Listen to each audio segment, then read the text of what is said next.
The cry goes up, release the funds now.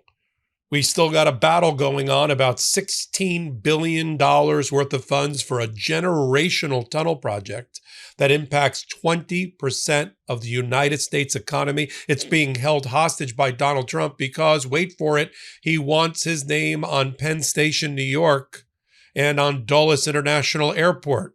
That's what he told Chuck Schumer. So until he gets his way, he blocked for the last 4 months, $16 billion being used for the Gateway project, building a new tunnel, the North River Tunnel, replacing an over 100-year-old tunnel that's used for freight and trains between New York and New Jersey under the Hudson that was substantially damaged in 2012 and not repaired during Hurricane Sandy.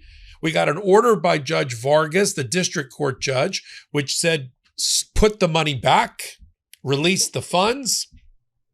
Then we had the Trump administration run to try to destroy labor unions, try to destroy this project, run back to the judge, run back to the Second Circuit Court of Appeals, and to try to get a stay.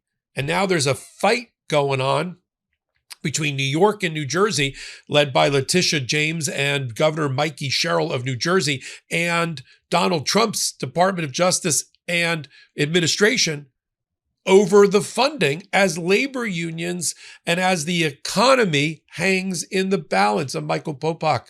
You're on the MeidasTouch Network in Legal AF. About 3 days ago, Judge Vargas, a Biden appointee, issued her ruling on a motion for temporary restraining order.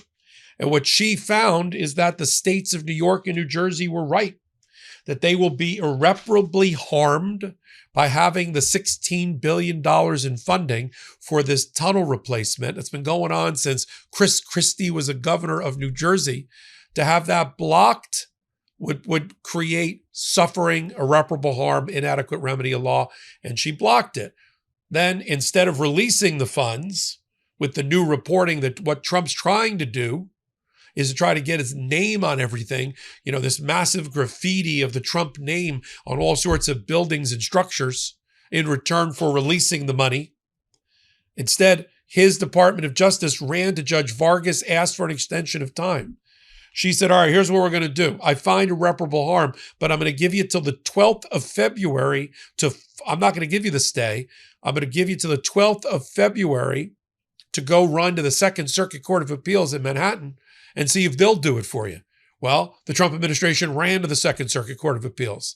And as of this recording, the Second Circuit has not agreed to block the funding until the total appeal is resolved. Now, what are we talking about here in this project? This is not just this idle project somewhere.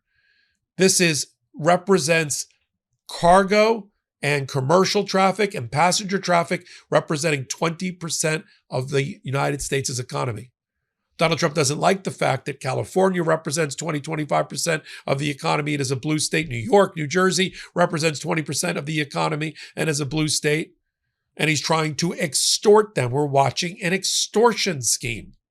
Now, Governor Mikey Sherrill, the new hard-swinging governor of New Jersey, my home state, and Chuck Schumer and others took to the streets to chant and to have their retort against the Trump administration to release the funds, stop crushing labor unions, stop crushing the U.S. economy, which seems to be Donald Trump's favorite hobby.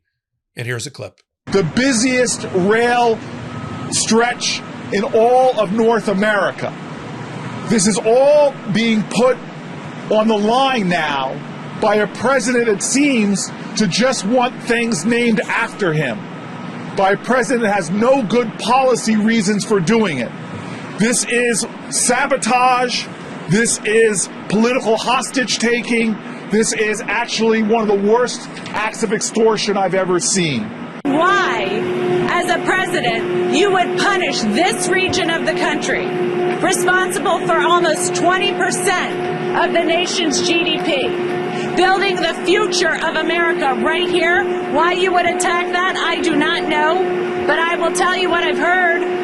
I've heard it's because he wants Dulles Airport named after him. I've heard it's because he wants Penn Station named after him. I've heard that that's what he cares about more than the people on this job site. Now, Letitia James's office has also run back to court and has asked Judge Vargas to lift the stay.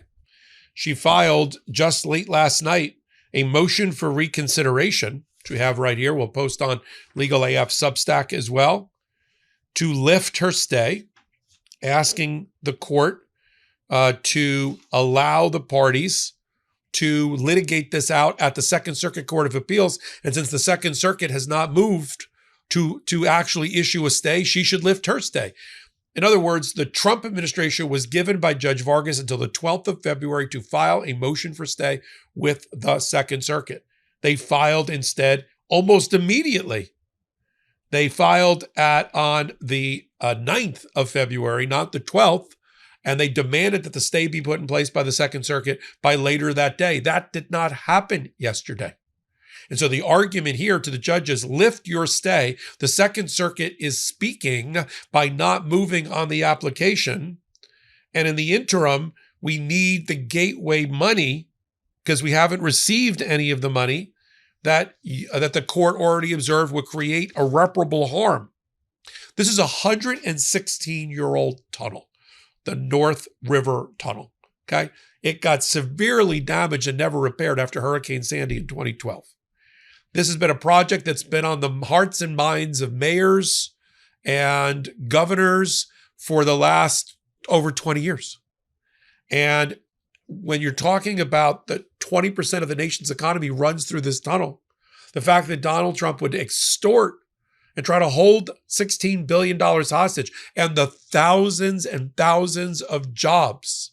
This is not just a today job. This is a job where sons and daughters are going to replace fathers and grandfathers on the project. That's why it's a generational project. Run by the Gateway Commission. Over 1,000 people were just laid off yesterday because New York and New Jersey ran out of their line of credit they've been tapping to cover the expenses while they get the money out of the Trump administration. And rather than support America, get America working again, get labor union jobs, and get this tunnel project, which impacts 20% of the economy, back on track, what does the Trump administration do? Continuing to crush the hopes and dreams of the American people and the U.S. economy. Only a madman, in the face of what he has done to the economy in a year, would crush a project of this size and this impact because he wants his name on Penn Station, New York, and Dulles Airport. So we're going to need to keep a close eye on what the Second Circuit Court of Appeals sitting in Manhattan, I've argued there before, what they do next, because the ball is now in their court. Judge Vargas, I think, based on this new letter request by Letitia James, the New York Attorney General, will likely lift her administrative stay in the next 24 hours. The Second Circuit has the briefing in front of them as to whether they're going to keep a block on the funds for the next year while the appeal takes place or not. And there they have to look under the hood and see if the party who's asking for the stay is likely to win or not under the arguments that have been raised about the cutoff of the money, that it's arbitrary and capricious, that it violates the Administrative Procedures Act, that it violates separation of powers, different arguments being raised in the complaint. And if they find that it's unlikely the Trump administration is going to prevail on the appeal, taking a look at it now, they're going to not stay the injunction, which requires that the $16 billion be funded. And then the Supreme Court, the last stop for the Trump administration is the Supreme Court. So we'll follow it all right here, this fast-moving story on the MeidasTouch Network and Legal AF.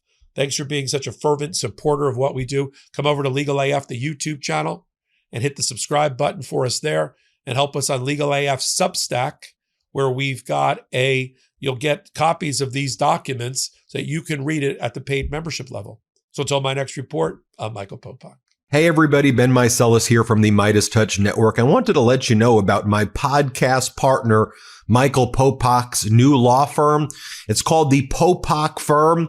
Michael Popok's pursuing his dream of starting his own law firm, really based on the popular demand by all the Meidas Mighty and legal AFers who are approaching Michael Popok with their cases and saying, can you help us? And at that time, Popok was not able to. So he went out on his own. He started the Popok Firm, where he is now handling catastrophic injury cases like car accident cases, trucking cases, malpractice cases, big negligence cases, wrongful death cases. So if you or someone you know have a case like this, the consultation with Popok's firm is free. Give him a call. See if you have a case. It's thepopokfirm.com, thepopokfirm.com, or you can call 877-POPOK-AF, P-O-P-O-K-A-F. So 1-877-POPOK-AF. Give Michael Popok a call. And I'm really proud of you, Popok. Thanks for all the hard work you're putting in.